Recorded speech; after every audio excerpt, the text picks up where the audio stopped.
네, 일본의 수출 규제를 비롯해서 러시아와 중국, 또 북한의 도발까지 그야말로 한반도의 정세가 경랑에 휩싸였습니다.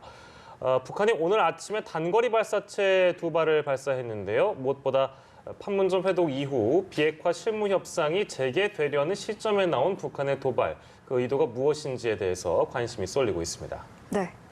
그런가 하면 러시아 군용기의 항공, 영공 침범 여부를 두고 한국과 러시아의 주장이 엇갈리고 있고 스위스 제네바에서 이틀간 열린 세계 무역기구 WTO 일반 이사회에서 한일 양국 대표들은 팽팽한 신경전을 벌였는데요. 자세한 내용은 박원곤 한동대 국제지역학 교수, 정대진 아주대 통일연구소 교수와 함께 짚어보도록 하겠습니다. 어서 오십시오. 네, 안녕하십니까. 예, 다뤄볼 사안이 좀 많아가지고 일단은 오늘 아침에 있었던 북한의 도발부터 저희가 좀 분석을 해보겠습니다. 합동참모본부가 분석하기로는 둘 다 뭐 단거리 미사일로 지금 분석을 하고 있는 것 같고요. 지난 5월에 이스칸데르급 단거리 미사일과 뭐 항로나 뭐 궤적 이런 것들이 유사하다는 분석이 나오고 있어서 일단 이 미사일 2발에 대한 어떤 정의를 좀 내려볼까요? 교수님께서는 어떻게 보고 계세요?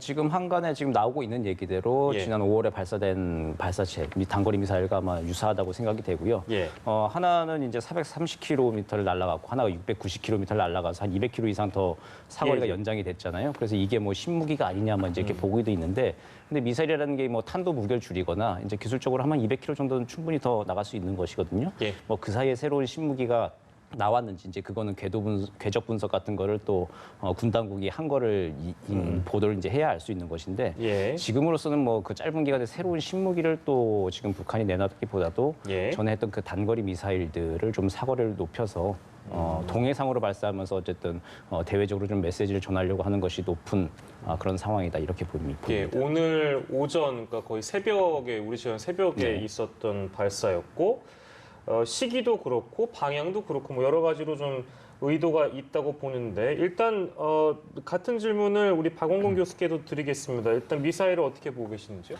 뭐 그 지난 5월 달에 쐈던 것이 이제 이스칸데르급이라고 우리가 얘기를 하는데 그 이스칸데르급이라는 게 수출용이 있고 러시아가 개발한 거죠. 예. 국내용이 있습니다. 그래서 수출용 같은 경우에는 사거리가 한 280km 정도 되고 국내용은 한 500km 정도 되는데 예. 그것이 그 INF라고 해서 중거리 전략 협정에 맞추기 위해서 500km로 만들었고 예. 원래는 사거리가 한 1000km까지도 나간다라는 보고도 있었거든요. 예. 근데 그 모델을 갖고 와서 북한이 만들었다라고 하면은 충분히 사거리를 1000km까지 늘릴 수도 있다라고 일단 1차적으로 판단이 됩니다. 예. 그럼에도 오늘 지금 합참에서 발표한 내용을 보면 첫 번째 미사일 같은 경우는 신형으로 보이고 예. 그렇게 얘기를 했고요. 두 번째도 새로운 형태의 미사일로 추정된다. 예. 그리고 연이어 나온 질문에 이것이 지난 5월 달 미사일과 어떠냐라고 질문을 했더니 예. 유사하다고 평가하기는 아직 분석이 필요하다. 예, 예. 그러니까 이게 신형일 가능성을 좀 열어놓은 것 같거든요. 아마 좀 조심스럽습니다만 내일 정도 지난번 사례를 보면 북한이 또 노동신문이나 매체를 통해서 김정은의 그런 참관 모습을 다시 보여줄 수가 있습니다. 예. 그러면 우리가 이것이 어떤 미사일인지에 대해서는 예. 지금보다는 보다 명확하게 확인이 되겠죠. 예. 미사일 자체에 대한 내용을 저희가 좀 짚어봤으니까요. 이번에는 도대체 그래서 의도가 무엇인가 이 부분을 짚어봐야 할 것 같습니다. 일단 대다수의 분석은 한미연합군사훈련에 대한 불만의 표현이다라는 분석이 많은 것 같은데 어떻게 보십니까? 뭐 그것도 분명히 일리는 있어 보입니다. 지난 판문점 회동 때 그 북한 매체에서 나온 얘기를 보면은 트럼프 대통령이 연합훈련 중단을 얘기를 했다라고 지금 얘기를 하고 있지 않습니까? 북한이 네. 그것에 대해서 지금 항의를 하고 있는 입장이고요. 예. 아마 그것에 대한 불만의 그런 표시도 있다라고 생각이 됩니다. 특히 판문점 회동 이후에 김정은 위원장이 아마 북한으로 돌아가서 자신들의 이제 군대나 또 그런 사람들한테 이번에 확실하게 이제 연합훈련을 중단시키기로 자기가 단판을 짓고 왔다라고 얘기를 했는데 여전히 연합훈련이 진행된다고 하니까 반발일 수 있고요. 예. 또 하나는 조금 더 원론적인 측면에서 2차 하노이 정상회담이 결렬된 이후에 여전히 북한과 미국 사이의 실무회담에 대해서 지난 판문점 회담 때 약속을 했습니다만 예. 북한의 입장에서는 미국의 입장이 변하지 않았거든요. 예. 그러니까 비핵화에 대해서 이전보다는 조금 유연한 입장이다라고 미국이 보이긴 하지만 예. 아주 근본적인 차원에서 북한이 원하는 수준으로 변하지는 않았습니다. 예. 그러니까 이런 상황에서 실무회담을 나와봤자 자신들이 원하는 것을 받지 못하기 때문에 북한한테 익숙한 방법인 긴장 조성을 통해서 미국, 특히 트럼프 대통령에 대한 좀 압박을 강화하고 있다 그렇게 생각이 됩니다. 예, 압박을 강화하고 있다라는 판단이셨고요. 지금 사실은 뭐 단거리 미사일 발사도 그렇지만 그 전에 쌀 지원에 대한 거부 의사를 밝힌 것도 그렇고 지금 실무 협상을 앞둔 기싸움 정도로 해석을 해야 할지 긴장감이 고조되기는 하는 것 같은데 어느 정도로 지금 판단을 하고 계십니까? 북한이 그렇다고 지금 고강도 도발을 한 것은 아니죠. 예. 또 ICBM급에 해당되는 미사일을 발사한 것은 아니고 이런 식의 저강도 도발을 앞으로 좀 계속할 것으로 보이는데 미국한테 원하고자 하는 것을 얻기 위해서 아마 이런 식으로 계속해서 이제 저강도지만 하여튼 최대한도로 계속 압박을 가할 것으로 생각이 됩니다. 예. 이게 지금 저강도 도발이긴 하지만 이게 자꾸 여러 번 하다 보면은 이게 미국 입장에서도 굉장히 좀 신경 쓰이는 것이거든요. 그리고 북한 입장에서도 지금 박 교수님 설명 잘 해주셨지만 자신들이 가장 중요하게 생각하는 게 비핵화 과정에서의 안전보장 문제이죠. 그리고 또 지금 중국하고 이야기를 해서 전술적으로 또 전략적으로 관철을 시켰던 쌍중단이라고 하는 것. 자신들은 핵과 미사일 도발을 지금 중지한 상태라고 이야기를 하고 있고 그럼 그에 맞춰서 한미 군사연습도 중단이 되어야 하는데 작년에는 안 했죠. 작년에는 그 싱가포르 선언 이후 직후에 안 했는데 예. 올해는 지금 그 동맹이라고 하는 걸 이름으로 해서 19-1, 19-2를 지금 한미 군사 연습을 진행을 한다는 거에 대해서 굉장히 지금 불만이 많은 상황일 겁니다. 거기에 대해서 어쨌든 메시지를 아무것도 안 하고 있을 수는 없거든요. 북한 예. 입장에서도. 예. 그래서 메시지를 전하는 차원에서 앞으로 이제 북미 실무 협상 전까지 이런 식으로 좀 긴장을 조성하면서 저강도 도발을 앞으로 좀 계속 해나갈 것으로 보입니다. 예, 볼턴이 한국에 있잖아요. 예. 그런데 혹시 그거는 뭐 따로 의미를 두고 이번 발사의 어떤 배경이라고 봐도 되는 겁니까? 뭐 다목적 포석이라는 분석은 뭐 워낙에 항상 미사일 발사하거나 북한이 도발하면 나오는 분석 중에 하나였는데 그 중에 하나가 될 수 있을까요? 볼턴의 방안이라는 게? 북한이 보통 미사일을 발사할 때는 뭔가 의미를 찾는 의미가 있는 날을 택하죠. 그래서 예. 충분히 뭐 개연성은 있다고 봅니다. 근데 다만 또 미사일을 성공적으로 발사하기 위해서는 기후 조건이라든지 사전 준비 같은 것이 적지 않은 시간들이 좀 필요하거든요. 물론 이번에는 이동형 발사대로 발사를 했다라고 우리 그 국방부에서 발표를 했으니까 예. 그만큼 준비 시간이 짧은 건 맞는 거고요. 이 미사일이 지금 고체 연료라고 알려졌기 때문에 예. 사실은 굉장히 짧은 시간 내에 신속히 발사는 가능합니다. 예. 그런 면에서 볼 때는 아마 볼튼 보좌관이 와 있을 때를 노렸을 가능성도 있다라고 생각이 됩니다. 예. 자, 그리고 미국은 이번 미사일 발사를 두고 어떤 반응을 보일지도 궁금하는데 어떻게 예상하십니까? 지난 5월 달에 이제 단거리 발사체 미사일이 나갔을 때는 이제 1000km 이하는 어느 나라나 다 미사일을 가지는 것 아니냐라고 해서 트럼프 대통령도 평가절하를 좀 했죠. 예. 아마 이번에도 좀 상황 관리 차원에서 크게 대응은 하지는 않을 것 같습니다. 유사한 메시지를 보일 예, 것이다. 그래서 뭐 탄도 미사일 프로그램이다 해가지고 이게 제재 내용을 위반했다라고 예. 해서 걸어서 뭐 유엔 안보리를 열고 이제 이렇게 되면 이제 대화의 협상판이 다 깨지는 것인데 예. 그 정도까지 이제 가지는 않을 것이고 어쨌든 지금 크게 반응하지 않으면서 예. 지금의 상황을 관리하는 것. 왜냐하면 지금 뭐 미국이 처해 있는 게 굉장히 좀 바쁘잖아요. 이란의 호르무즈 해협 문제도 있고 해서 여러 가지 문제 좀 바쁜 와중에 예. 이렇게 북한 문제까지 일일이 지금 단거리 미사일인데 이제 여기에 대해서 이제 반응을 이제 그렇게 보이고 크게 지금 대화판을 깨려고 하는 데까지 나가지는 않을 거라고 생각이 됩니다. 예. 네, 뭐 트럼프 대통령 입장에서는 이게 정말 적지 않은 부담이 되죠. 지금 뮬러의 의회 청문회가 있었고 예. 국내 정치적으로 지금 상당히 공경에 처했는데 북한이 미사일을 발사할수록 모든 비판은 트럼프 대통령한테 가게 돼 있습니다. 지난 네네. 5월 달에 우리 정 교수님 말씀대로 그 발사를 한 후에 일종의 면죄부를 트럼프 대통령이 줬거든요. 예. 이것은 뭐 아무 일도 아니다라는 식으로. 근데 계속 미사일을 발사를 하면 미사일의 재원을 지금 한미 당국이 아직까지도 밝히지 않고 있지만 저는 뭐 거의 탄도미사일 확실하다라고 많은 사람들이 지금 얘기하고 있고요. 예. 그러면 유엔 제재 결의 위반이죠. 근데 그럼에도 문제 제기를 안 하고 있다라는 것은 예. 그 책임을 북한한테 묻기도 하지만 예. 미국 워싱턴과 여론에서는 트럼프 대통령한테 예. 책임을 물을 수 있고요. 저는 북한이 그걸 노리고 있다고 생각합니다. 그러니까 트럼프 계속 부담이 대통령을 되니까 어서 압박을 나와라. 가해서 그 자신들이 원하는 그런 비핵화 방안으로 빨리 바꿔서 실무회담으로 나와라. 그런 포석이 있다고 생각이 됩니다. 예. 예.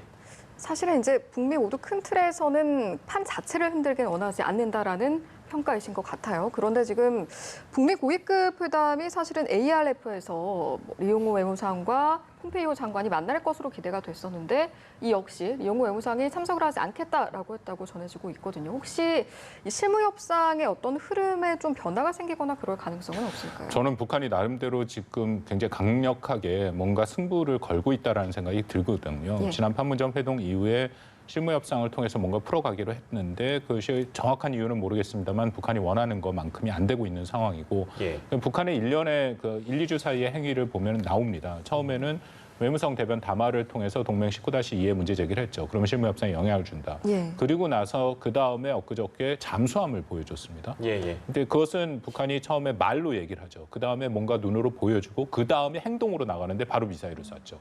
그 다음 말씀하신 ARF에서도 이영호가 안 온 거 2003년 이후에 처음으로 안 오는 거죠. 지난 예. 10여 년간 계속 참여하는 건 그만큼 뭐 북한의 입장에서는 이것을 엄중하게 보고 있고 예. 이것을 통해서 미국을 강력하게 압박을 해서 지금 상반기 내에 이 뭔가 문제를 해결하고 돌파를 하지 못하면 지금 8월 달에는 우리 동맹 훈련이 예정대로 가지 않습니까? 그러면 9월 달로 넘어갈 수밖에 없고 예. 그럼 미국은 대선전으로 들어가죠. 그렇죠. 그렇게 되면 점점 더 북한에 대한 그런 또 뭐 이 관심은 떨어질 수밖에 없기 때문에 예. 북한은 이 시점에서 뭔가 강력한 메시지를 지금 보내고 있다. 그렇게 판단이 됩니다. 여러 가지 뭐 이제 동북아 정세가 굉장히 좀 긴박하게 흘러가니까 어느 정도의 존재감을 드러내면서도 뭐 여러 가지 목적을 두고 이번 미사일 발사를 했다는 말씀을 종합해서 저희가 좀 들었습니다. 자, 그러면 북미 실무 협상은 언제 재개가 된다고 봐야 되는 건지 지금 이 분위기 자체는 굉장히 어려워지는 방향으로 흘러가는 것 같은데 뭐 ARFA까지 저희가 해봤으니까요. 되면 언제 될까요? 아니면 지금 하고 있을까요? 뭐 물 밑에서요? 뭐 모르겠습니다. 트럼프 대통령은 지금 자신이 직접 김정은 친서라고 얘기는 안 했지만 우리가 편지를 교환하고 있다고 얘기를 했죠. 예, 예. 아마 뭔가 서신 교환을 하면서 거기서 지금 실무 협상에 임해야 될 어떤 기본 값들이 지금 안 맞아서 지금 열리지 않고 있을 가능성이 높은데 예. 실무 협상에 좀 중장기적으로 좀 오래 안 될 가능성이 높아 보입니다. 북한도 보면은 좀 내부적으로 준비를 좀 하고 있는 것 같거든요. 예. 뭐냐면 노동신문 오늘 정세론 해설을 보면은 자력갱생이 자주권과 뭐 세계 평화를 위한 뭐 담보다라는 식의 얘기를 하면서 예. 얼마 전에 몽골 울란바토르에서 열린 뭐 주체사상 토론회 같은 거를 자신들의 인민들한테 소개를 했습니다. 그러면서 이제 자력갱생, 주체사상이라고 하는 것이 예. 우리의 보검이다라고 하는 논조로 지금 인민들한테 다시 한번 또 강조를 하고 있거든요. 예. 대내적으로도 지금 준비를 들어간 것을 보면은 대외적으로 지금 이렇게 박 교수님 말씀하신 대로 말로 하고 눈으로 보여주고 행동으로 한 것 외에 이제 대내적으로도 지금 결속을 하고 다지기를 들어간 걸 보면은 예. 8월은 좀 훌쩍 좀 넘겨야 될 것 같고 그 예. 이후에 이제 9월 달에 지금 미국이 자신들이 생각하는 미국이 예. 셈법이 좀 바뀌었다고 판단할 때까지 아마 지금 시기에 이제 저강도의 최대한도의 압박들을 좀 계속 할 것으로 좀 보입니다. 아까 뭐 이제 그 박원순 교수께서 말씀해 주신 10월 11월 전에는 그러니까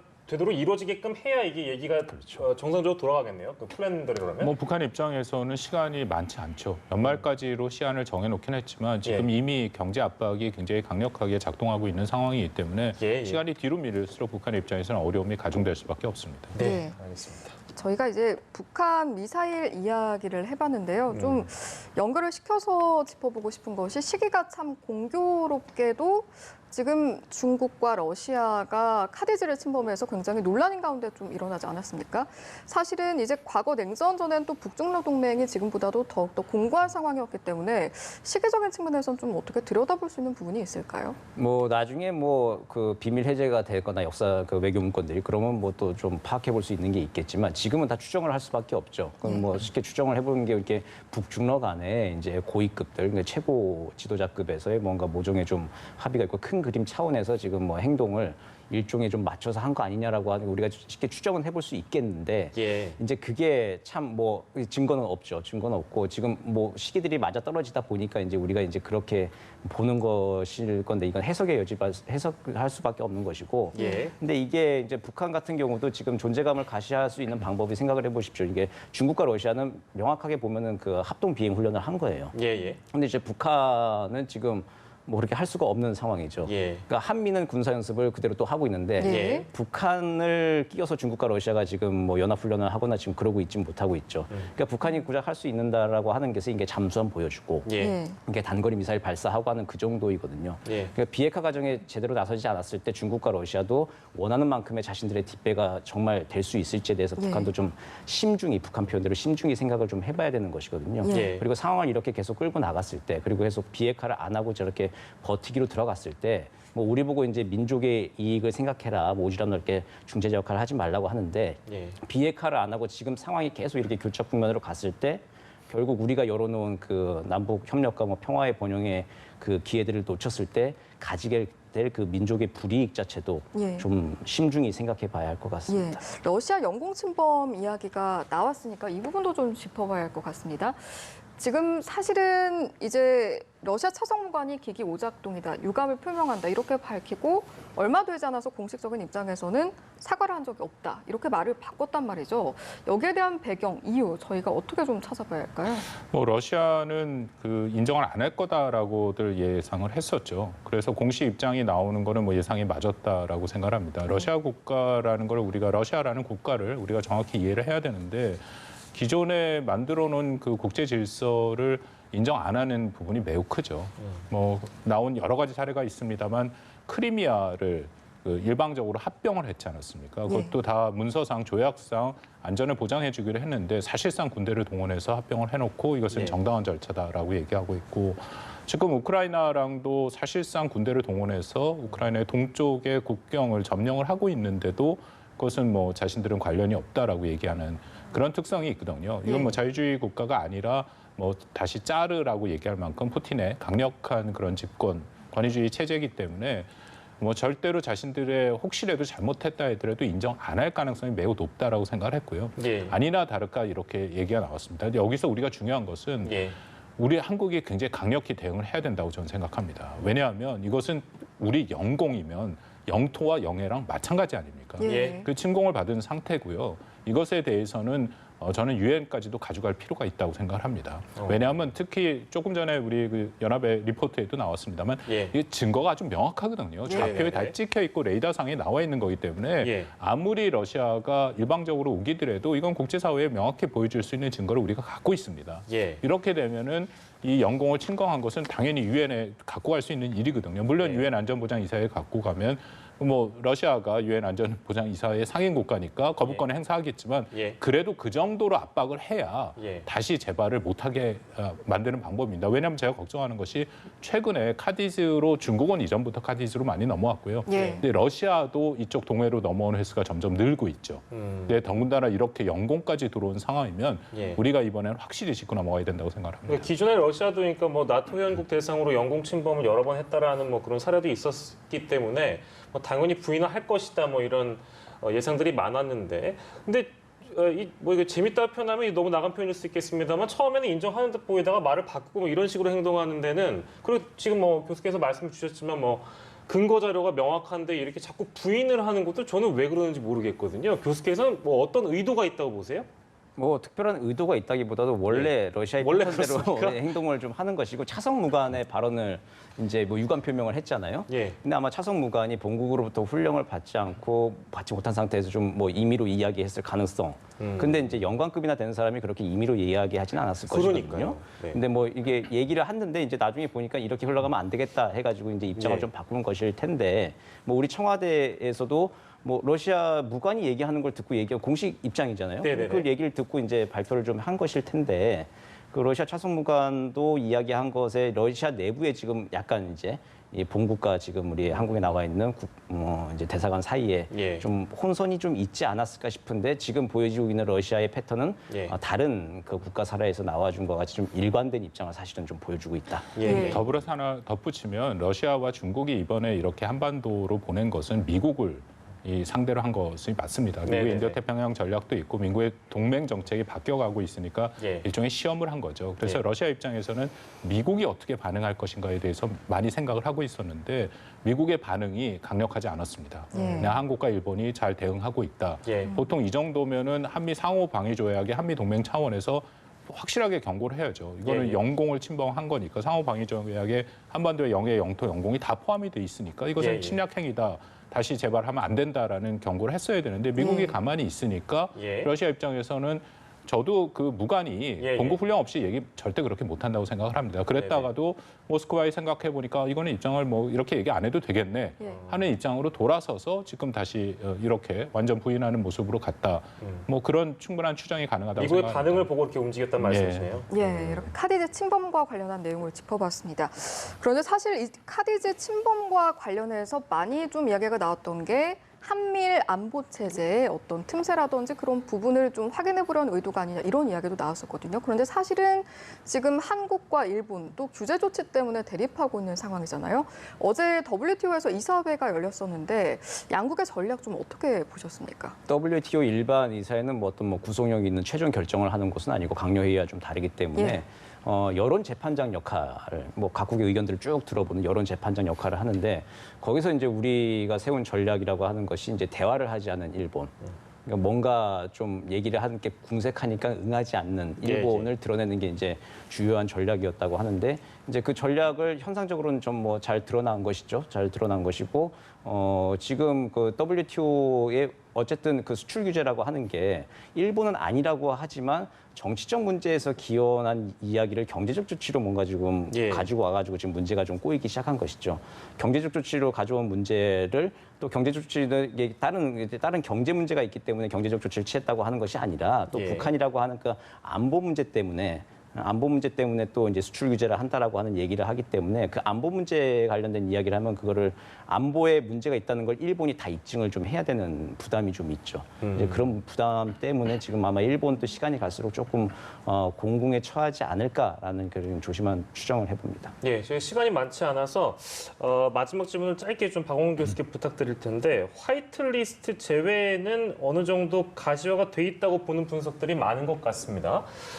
그래서 뭐 청와대가 이제 예상을 하기로도 빠르면 7월 29일 아니면 뭐 31일 뭐 이렇게 둘 중에 하나가 될 것이다라고 정의용 안보실장이 언급한 바도 있고요. 아무튼 뭐 이렇게 백색 국가에서 제외가 되면 경제적으로 타격이 적지 않을 것이라는 예상이 많던데 어떤 것들 우리가 좀 미리 준비를 해야 되는지도 마지막으로 좀 짚어주시죠. 백색 국가에서 제외되면 여러 가지 힘들죠. 그것은 뭐 어떻게 보면 돌이킬 수 없는 강을 건너는 순간까지도 저는 판단이 되고요. 예. 뭐 일본의 지금 수출 규제는 경제 보복이 확실합니다. 그러니까 이런 상황에서 어떻게든지 최대한 거기까지 가지 않도록 하는 것이 매우 중요하고요. 예. 지금 세계의 품목에 대해서 수출 규제가 시작이 됨으로써 우리 지금 반도체를 핵심으로 했는데 이게 지금 백색 국가 리스트는 1000개의 품목이거든요. 물론 그걸 다 동시에 하는 건 아니지만 그중에 특히 또 일본은 정부의 입맛대로 일부 품목을 규제를 할 수 있도록 다 지금 여러 가지 조치가 돼 있는 상황입니다. 예. 그러니까 상황 봐서 한국의 입장에 따라서 이것을 활용하겠다라고 하는 건데 이거는 WTO 아까 말씀하신 대로 훨씬 더 심각한 위반이죠. 예. 그러니까 이렇게까지 간다라는 것은 일본이 사실은 한국과의 경제 분야에 대해서는 전면전을 선포하는 거기 때문에 그것을 막도록 하는 그런 조치가 매우 중요하다고 생각을 합니다. 예, 알겠습니다. 오늘 이 시간 여러 가지 주제를 두고 얘기를 나눠봤는데요. 두 분 박원곤 한동대 국제지역학 교수, 정대진 아주대 통일연구소 교수와 함께했습니다. 두 분 고맙습니다. 고맙습니다.